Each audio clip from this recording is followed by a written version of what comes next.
não sou um especialista em liderança, mas aprendi muita coisa com eles e tenho visto muita coisa na prática, trabalhando no dia a dia e vendo o quanto a falta de liderança está afetando muito essa aceleração da transformação para a nova economia, tá?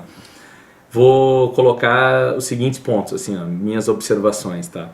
Primeiro elemento, o conceito de liderança, eu vejo muito o que veio da economia clássica, dita do século XX, ela é muito militar, ela ainda é muito militar. O conceito de liderança sempre foi muito desenvolvido em questão de forças armadas, mas a estrutura, essas estruturas hierárquicas de o grande, poderoso general, comandante lá em cima, que vai dando as ordens, toda a estratégia dele e vai desdobrando tudo isso em hierarquias, nem estou falando em feudos, eu estou falando em hierarquias mesmo, de comando, controle. Isso funcionou no passado, quando se tinha tempo para desenvolver produtos, tomar decisões, se adequar, se reposicionar no mercado. Hoje, no momento em que você tem 2 dias, um final de semana, uma startup já desenvolve um produto e lança no mercado, não se tem mais tempo para ficar esperando por toda essa hierarquia. Então o ponto é, modelos hierárquicos muito verticais, assim, que são muito... A altura vertical é muito grande, muitos níveis hierárquicos estão fadados ao fracasso hoje, nos dias de VUCA, como a gente estava falando antes, de volatilidade, incerteza, complexidade e ambiguidade. Então, só que desapegar-se disso, desapegar-se desse modelo hierárquico é bem complicado diante da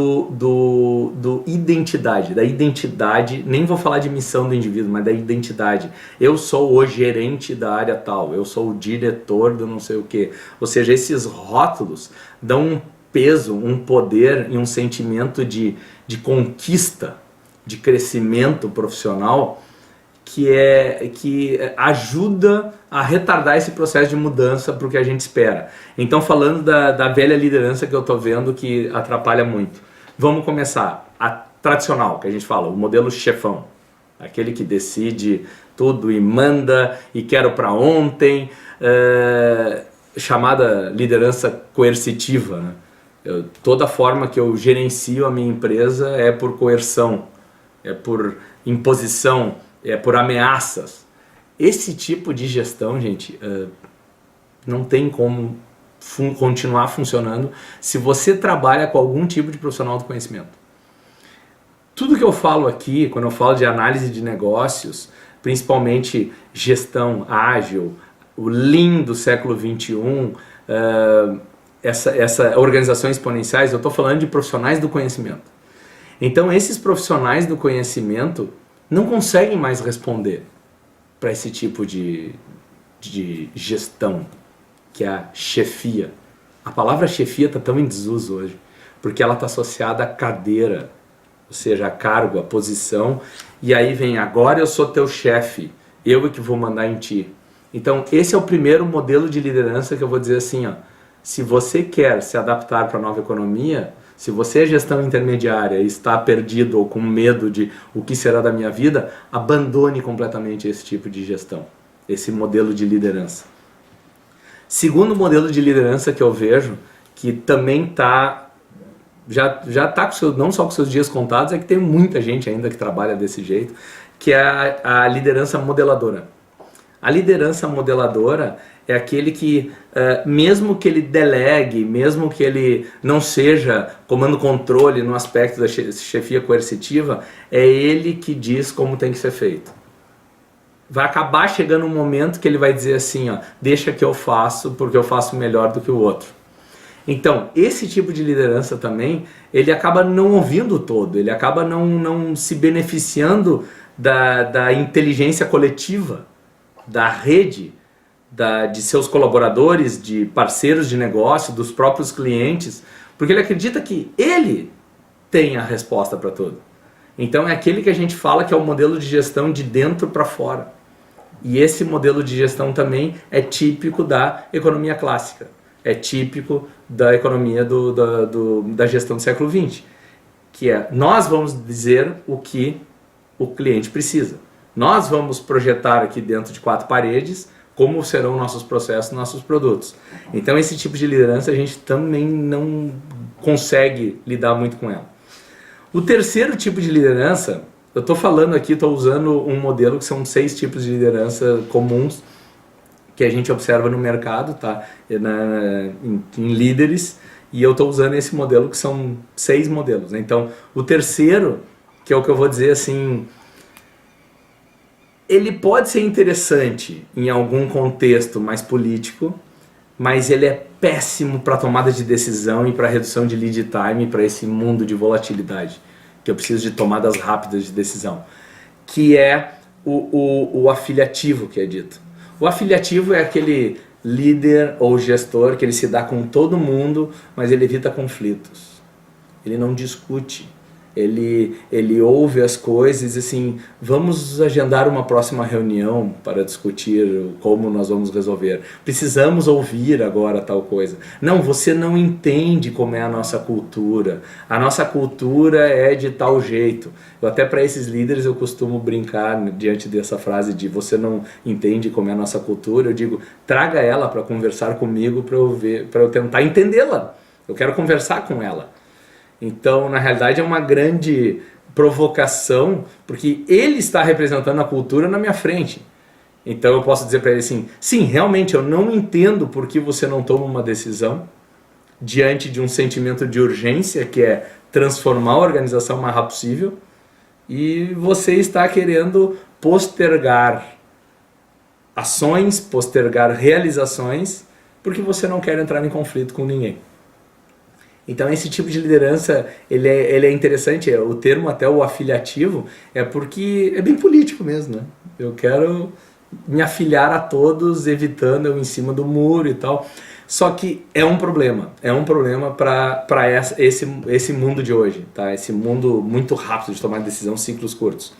Então, guardem esses 3 modelos, porque esses 3 modelos como que eu, como um profissional que tem uma posição de gestão, vou começar a praticar o desapego ao ego da identidade associada àquela posição em que ele vai usar, talvez ele aprendeu levando porrada, ele vai transferir porrada, aí é o coercitivo. Talvez ele aprendeu que é modelando, ele vendo os outros chefes anteriores deles que modelavam tudo, então talvez seja assim, eu vou modelar também. E talvez ele aprendeu que os políticos se dão bem. E aí ele vai continuar sendo esse. Só que aí, de novo, a maioria desses 3, eu vejo muito interesse no próprio indivíduo, interesses pessoais, do que na organização. Vamos mudar o lado. Vamos ver os outros 3 tipos de liderança que são interessantes, porque os outros 3 tipos de liderança, eles colaboram para o VUCA, para fazer uma gestão dentro de um contexto VUCA. Os autores que, desde os anos 80, que vinham falando de VUCA e VUCA, eles já vieram falando como é o modelo do líder diante de um VUCA. E aí vem um ponto, o primeiro tipo de liderança é o visionário. Esse lado do visionário, a gente vê o seguinte, são os visionários que inspiram a mudança, a transformação. Porque eles estão sempre no cenário desejado.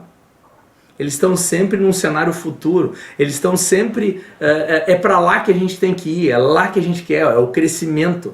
Quem não é visionário não consegue mensurar, consegue construir na sua cabeça um crescimento exponencial.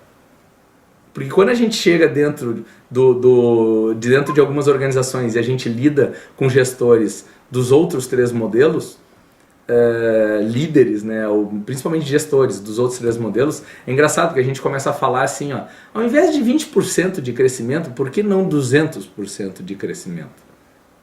Nunca, não tem como, não temos como crescer. E aí vem aquela pergunta, e se tivesse como crescer, o que aconteceria com essa empresa? Diz assim, não, mas não tem como crescer. Então tu vê que a limitação não permite isso. Um visionário já diria, eu quero crescer 500%, eu quero crescer mundialmente, eu quero fazer parceria com todo mundo, eu vou fazer parceria com o meu concorrente. Ou seja, o visionário, ele é desbravador, e esses caras inspiram. A maioria que se observa hoje quando se falam de líderes e algo do tipo, líderes, esses inspiradores, eles são visionários. Então, esse é um tipo de liderança que a gente precisa ter hoje. Não dá para ficar falando só das ameaças que essa nova economia está causando na nossa empresa e que a gente pode morrer em pouco tempo. Isso é falar de problemas. A gente precisa de líderes visionários. Só que só o visionário sozinho não faz nada. Porque tem muitos visionários que são sonhadores e não realizam, não concretizam. Então a gente precisa de outros dois tipos de liderança também. O segundo tipo de liderança, desse lado que tem a ver com VUCA, é o líder coach. E tem a ver não só com VUCA, mas tem a ver com todo esse movimento ágil que começou em 2001. E que o movimento ágil, para quem observar e já trabalhou mais de perto, ele bebe muito na fonte do pensamento enxuto. O sistema Toyota de produção, que virou o modelo Toyota, que virou um pensamento Lean, o sistema Lean. Tá? O que acontece? No Lean já tinha a figura dos líderes, o sensei lá na Toyota, que é o professor, é o mestre, é aquele que desenvolve o time. Então, no Lean já se falava do líder coach, o líder servidor. No mundo ágil hoje, a gente sempre pregou isso desde o início. Ou seja, se a gente fala de auto-organização de equipe, eu preciso de líderes que saibam desenvolver essa auto-organização. Que não somente empoderem o time, mas também que ajudem os indivíduos a desenvolverem novos conhecimentos, novas habilidades, novos estados emocionais. Então, ele precisa ser coach aqui. Então, quanto melhor gestor você se tornar para a nova economia, melhor coach você vai ter que ser. E aí tem aquela frase máxima, um coach, ele trabalha para se tornar desnecessário para o time.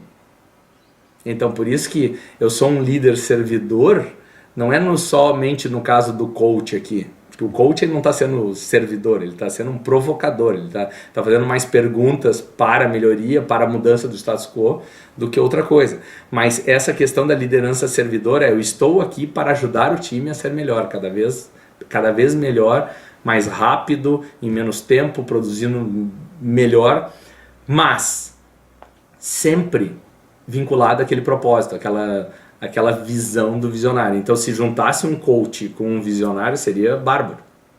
Seria o cara visionário que desenvolve time, coach. E a terceira liderança que a gente vê é a participativa. A participativa, o que acontece? É a antítese aqui do modelador nesse ponto. Até o modelador ele pode delegar, ele pode estimular o time, ele pode empoderar o time. Só que o modelador vai querer que o time faça o que ele pediu. Nesse caso do participativo, eu estou dando autonomia, eu estou empoderando uma equipe, mas não somente para fazer o que eu quero, não é para fazer o que eu quero, para que o próprio time seja capaz de entender o problema e conceber soluções. O visionário, o coach e o participativo, eles batem direto com o trabalho do Daniel Pink, que tem um livro em inglês chamado Drive, em que em português está Motivação 3.0, que ele diz assim, profissionais, e aí eu vou colocar principalmente do conhecimento, que é o tipo de negócio que eu atuo, que são tecnologia da informação e negócios digitais que demandam muito profissionais do conhecimento. Profissionais do conhecimento se motivam muito por 3 elementos, e preferencialmente os 3 juntos. Um propósito transformador. Até eu estou usando, o Daniel Pink só fala em propósito, mas eu estou usando o termo das organizações exponenciais. Um propósito transformador massivo. Um propósito transformador que a massa acredite. E essa massa pode ser assim, um propósito transformador que a minha organização inteira entenda e acredite. Isso é inspirador. E isso é resultado de líderes visionários. Líderes visionários. O segundo elemento que motiva muito profissionais do conhecimento, é a oportunidade de desenvolver maestria naquilo que ele identificou e naquilo que ele escolheu para a sua vida profissional. Esse desenvolver maestria, eu vou usar um termo associado à arte do ofício. Então, essa é a arte do ofício, não é a exploração, ele explorando, não é a exploração máxima de uma profissão ultra especializada, como contabilidade, advogado, contador, advogado, jornalista, engenheiro, não é nesse ponto. É a maestria em compreender problemas, desenvolver soluções, a maestria em atender bem o cliente, a maestria em fazer negócios, a maestria em fazer a economia girar. Isso vai além de profissões hoje. Então é interessante porque esse tipo de maestria, que ela poderia ser altamente operacional, se fosse técnica, tipo a minha, eu me formei em X e eu domino todas as técnicas dessa área X. Não, é uma visão ampla, é uma visão de domínio não somente da técnica, mas também de competências essenciais humanas, de comunicação, de liderança, como a gente está falando aqui agora. A gente vê muita gente mergulhada na operação.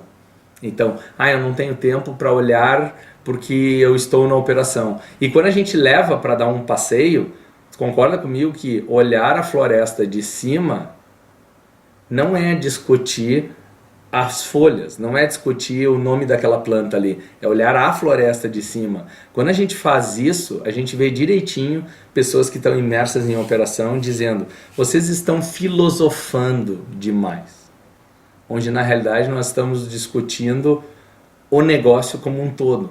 Então aí o que a gente acaba dizendo é: então se isso não serve para você, ou seja, você não tem capacidade de agregar valor nessa discussão, se retire dessa discussão e deixe somente quem tem capacidade de enxergar o todo. E por fim, o terceiro do Daniel Pink é a autonomia.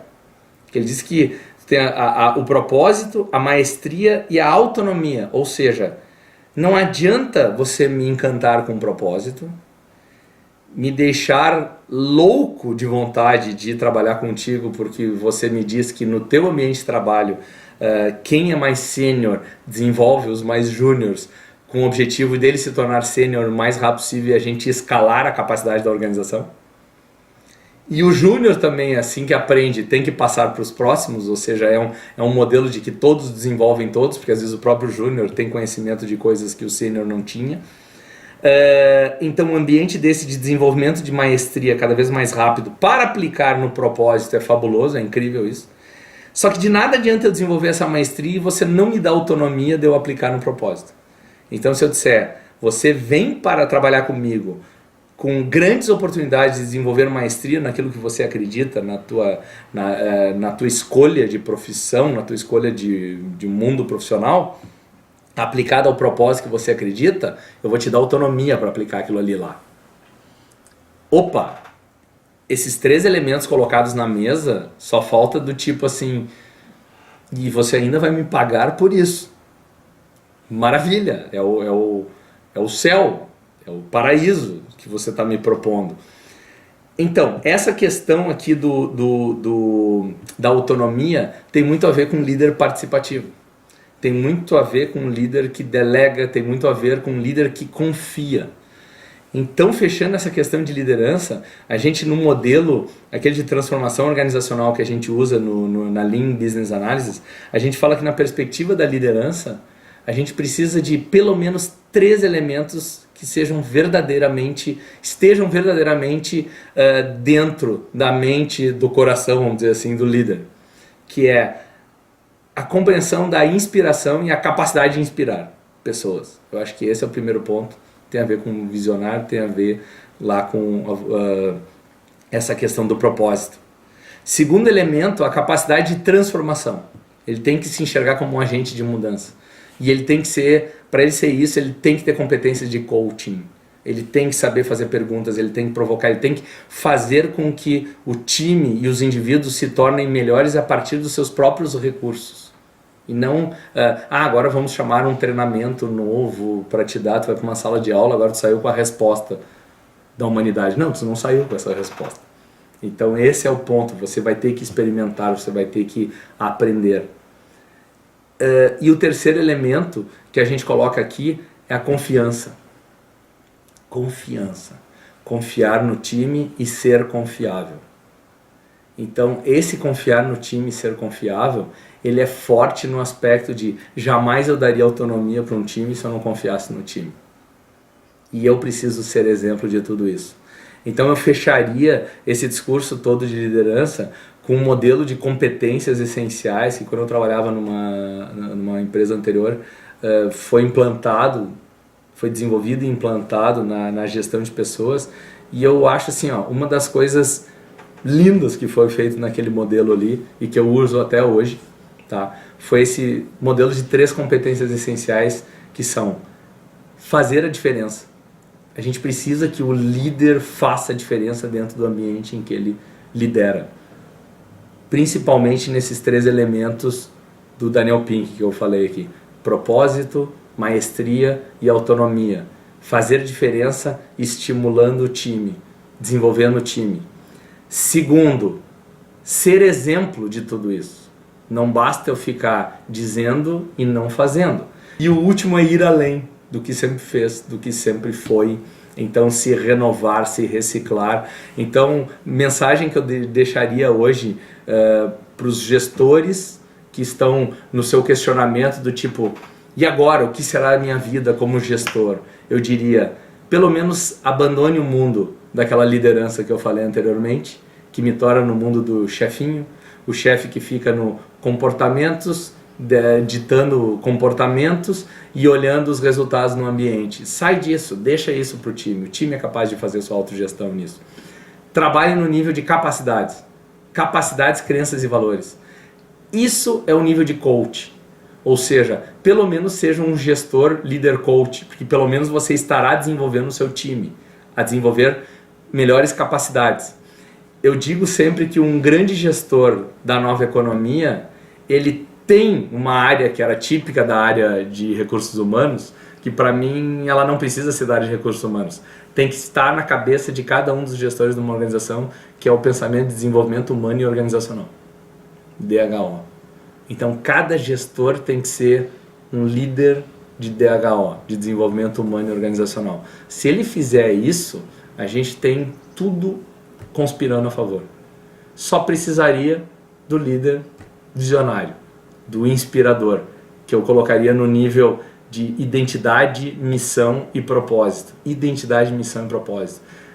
Ser liderado por alguém que me faz ter um conceito claro de identidade, de quem eu sou, a quem eu pertenço, qual a minha missão, diante de um propósito maior, que está acima da organização, que está acima até do que eu faço diariamente, esse cara é louvável, esse cara é digno de respeito, é digno de transformação. Então, serão para poucos, eu enxergo, os lugares desses líderes transformadores, desse nível que eu falei agora. Mas você também é livre para desenvolver competências, para começar a praticar, para modelar esses líderes e tentar ver como você é capaz de inspirar, transformar e passar confiança e confiar nos seus times. Essa é a minha visão sobre o tema liderança.